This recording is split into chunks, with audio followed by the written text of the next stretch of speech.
boat. I've never been on a boat. There you go. There you go. Like an amazing, massive boat. I really hope my character doesn't come across as sleazy or creepy, because that was not the intention. Pandeyucas. People in Colombia are gonna get this. It's a type of bread, and it's. If you yourself had the world to yourself, what is one location that you would make sure to go to? What meal would you make sure to get together? And what item would you grab? Which item? Oh, good questions. So first place, it's one of my dreams to go to Antarctica.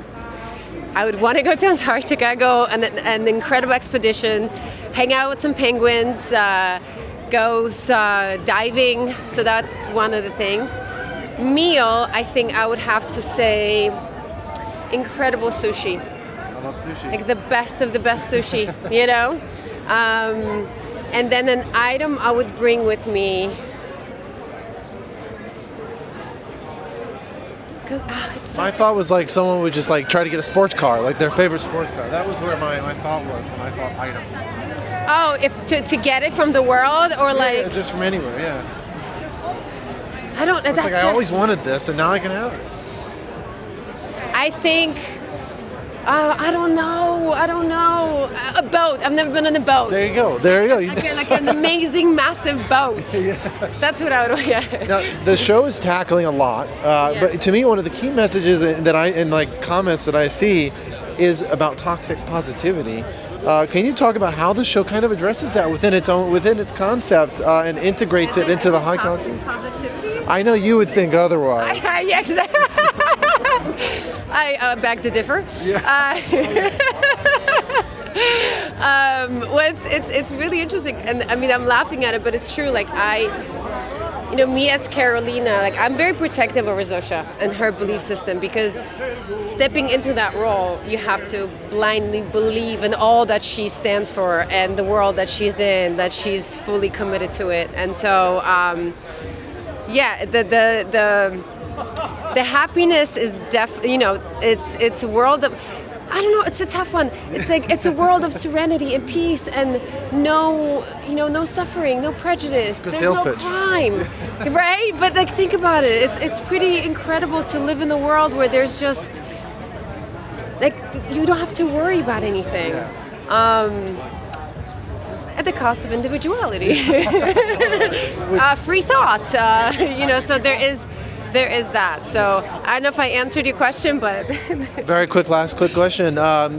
With your character, obviously it's the world, but you're still portraying someone. And so how do you balance that, being someone who is everyone, but also injecting your own individuality into that performance?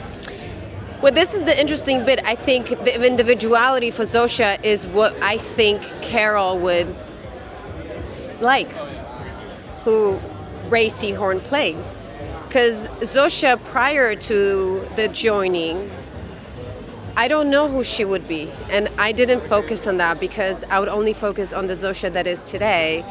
And so the moments of individuality is literally for who I believe Carol might think would please her.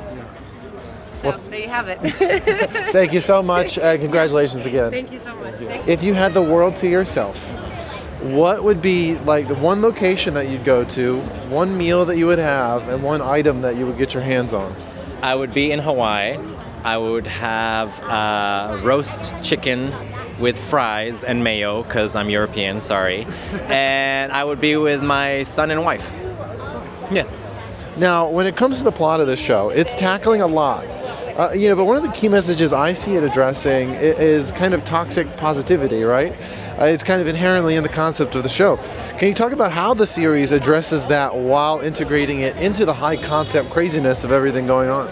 I mean, this is a great study of human nature, how we deal with change, how we accept, people being positive around you while you have the worst things happen to you in your life. Very much like how it is in LA, basically.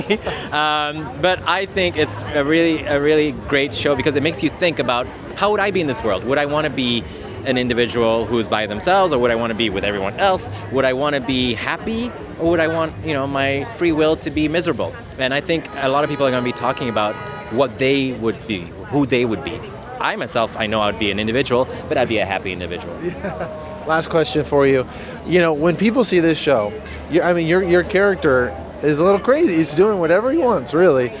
What do you think? How do you think people are going to react to him? Do you think you're going to have? What are those reactions going to be like? I really hope my character doesn't come across as sleazy or creepy, because that was not the intention. I think I play him more as a kid who's in a candy shop, who's so excited with all the options he's been given. Imagine you've won the lottery and now you can have everything you want. So for me, it's that wide-eyed, bewildering, exciting thing that I wanted to play. So I hope people talk about that and my amazing outfits. Come on. Of course. Yeah. Well, sir, thank you so much. It was great to talk to you. Thank you so much. Nice to meet you. If you had the world to yourself, what is one location you would go to? What is one food, what is a meal that you would put together? And then what is an item that you would grab that maybe something you've always wanted? Oh my God. So location, right? I would say we were just in Alhambra, in La Alhambra, in Spain with my wife. I would love to go back to that place with her. And then an object, was it? Yeah, something that you've always wanted. I'd love a Gretsch semi-hollow guitar. And then a meal. A meal. Pan de yucas. People in Colombia are gonna get this. It's a type of bread, and it's in relation to what's happening. Well, thank you so much. When it comes to this concept of this show, I see it as it's almost like a commentary on toxic positivity. How do you feel that gets into the show, and then how did you take that concept of just always happy into your score?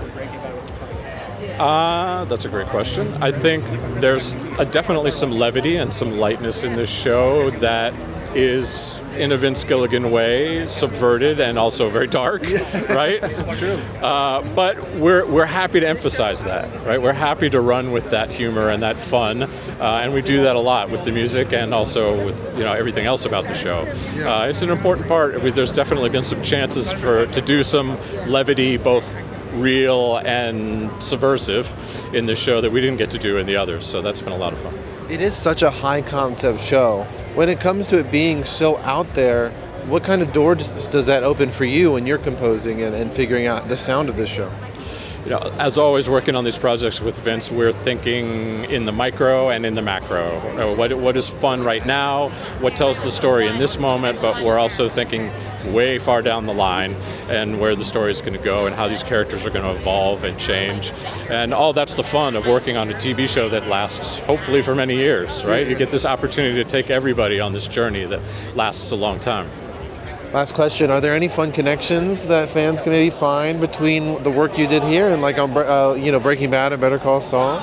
In the music, not so much. No, I think there are some visual Easter eggs here and there that are very small and subtle. But really, honestly, our mission here is a whole new world and a whole new story. And we're hoping people embrace this one even more than the previous.